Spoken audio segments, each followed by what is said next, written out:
ભીખા, હું શું કહું છું તમને? ભાભીનો ફોન આવ્યો તો એને કીધું કે અહીંયા આપણે ઘરે જમવાનું રાખજો. મેં કીધું કે જમણવાર બમણવાર છે? તો કે ના ના, તમને બેયને જ જમવાનું કીધું. તો શું કરવું, જાવું છે કે? ભાભીએ ફોન કર્યો પણ કોને ખબર મોટા ભાઈ ઘરે હશે કે નહીં હોય કે રામ જાણે. મોટા ભાઈ ઘરે નો જ હોય, નકર ભાભીને ફોન કરવા દે કાંઈ? ન કરવા દે. એ મોટા ભાઈ કીધું હોય કે ન કીધું હોય, પણ ભાભીએ કીધું છે ને સાંજે જમવાનું, આપણે જમી આવશું. તમારે મોટા ભાઈ બોલે તો બોલવું, નકર ખાઈ પીને ઘર ભેગા. મેં હું ખાવા નથી ભાડ્યું કે હું ખાવા એને ઘરે જાઉં? જેનું મોઢું મેં 10 વર્ષથી નથી જોયું એનું મોઢું જોવા જાઉં? જાજો તું ને ટીણીઓ બે, મારે જ કાંઈ આવવું નથી એના ઘરે મોઢું જોવા એનું. હે તમને કહું ટીણીયા ને બાપા, તમને એવું નથી લાગતું કે હવે આ 10 વર્ષે હવે આપણે વળ ઉખેડી નખાય, સમાધાન કરી નખાય?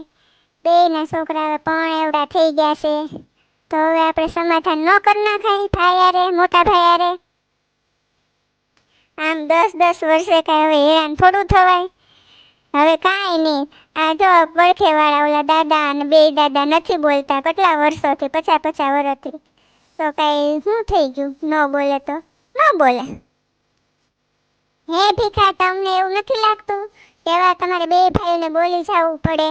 આ રાયનો પર્વત કરવો એની કરતા સમાધાન કરી નાખો ને બાપા. હવે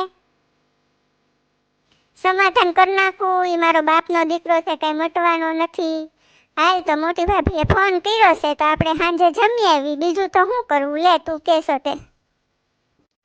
એ હાલો તો ફટાફટ તૈયાર થઈ જાઓ, બીજું તો હું.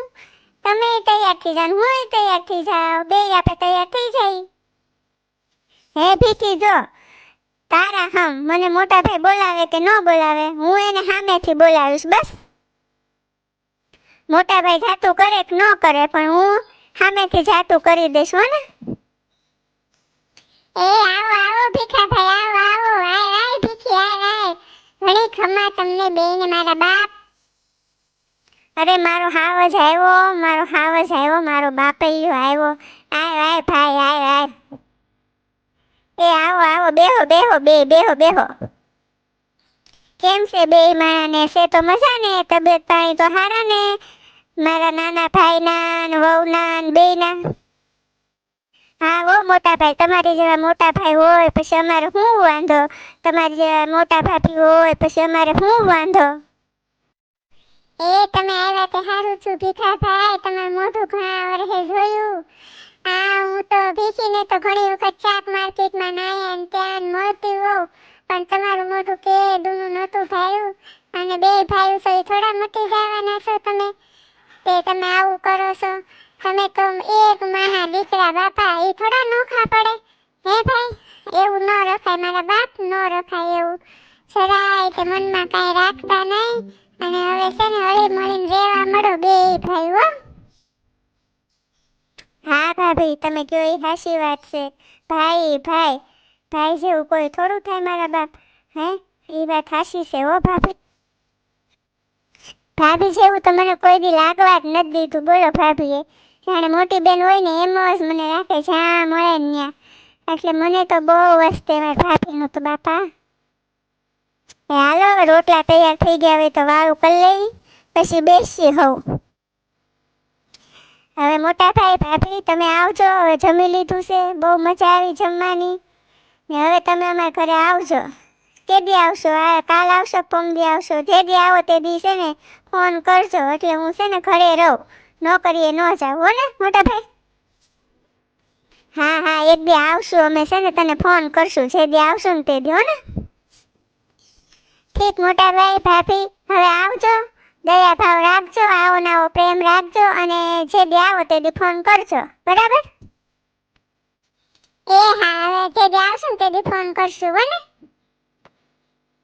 સારું તો ભાઈ ભાભી, આવજો હાલો, અમે જઈએ હો ને. ભોલા, શું કરો તમે? નવરા છો?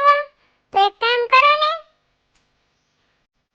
હા બોલ ને, બોલી શું કામ છે તારે? એ ઘડીક બેસજો, હું હમણાં તમને કહું. એ ઓલા પાર્લર મસાજ કરે ને ફેશિયલ ને એવું કરજો ને મને ફેશિયલ વાળી. ત્યાં તું પાર્લરમાં જા, ત્યાં મફત કરી દે તને બધું. ત્યાં કઈ ઝાઝા ન થાય, પણ પછી ફેશિયલ કરાવી, મેડિકો ને પેડિક્યોર ને ઓલું કરાવી, ત્યાં તો 2-3 હજાર રૂપિયા થઈ જાય. મને ફેશિયલ કરવાના કેટલા દઈશ ઈ કે લે. પૂરા 500 રૂપિયા દઈશ. પેલા કહી દે હાલ મને, પેલા 500 રૂપિયા, પછી ફેશિયલ કરી દઉં. હા ખમો ઉભાઈ રહો આપું.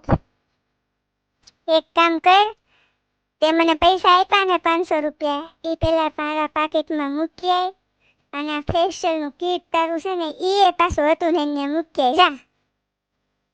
ખરેમ હું તને એક છે ને આઈડિયા બતાવું, હું કહું ને એમ કર, એટલે તારું ફેશિયલ થઈ જાય બરાબર.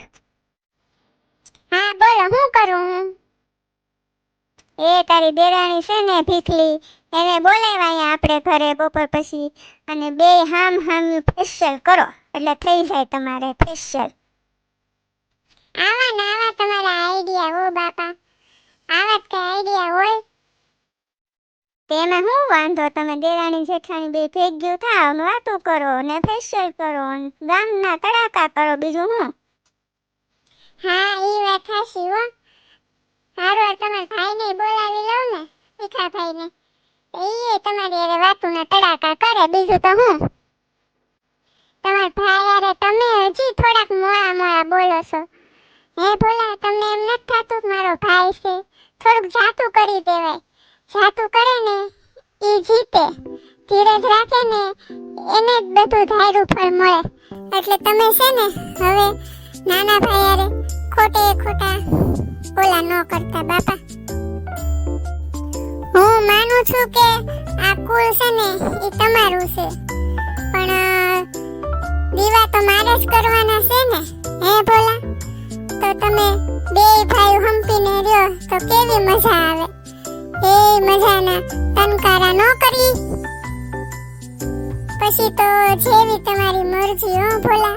હું તો તમને સમજાવું છું, હું તો મારા માવતરેથી જે શીખીને આવીને ભોલા, ઈ તમને કહું છું કે હંપીને રેવાય બે ભાઈઓને. બીજું તો હું શું કહું તમને. હા ભોલી હા, હવે બસ કર, મને બધું સમજાઈ ગયું છે. હવે હું કોઈ દી મારા ભાઈ વારે વેર નહીં રાખું, ઝેર નહીં રાખું, હવે હંપીને રહેશું. હવે તું પાછો ફોન કરી દે ભીખાને ને ભીખીને બેયને, અને બે અહીંયા આવે કે આપણે ત્યાં જવું છે. એને આપણે કીધું તું ને કે અમે ત્યાં આવશું, તો હાલ આપણે ત્યાં જાય, એક ટક જમી આવી ને જલસો કરી આવી. બસ બીજું તો હું, તું રાજી એમાં હું રાજી. तेरे बिना जिंदगी से कोई शिकवा तो नहीं, शिकवा नहीं. મિત્રો, તમને અમારો વિડિયો ગમ્યો હોય તો લાઈક, શેર અને સબસ્ક્રાઇબ જરૂર કરી દેજો. ધન્યવાદ.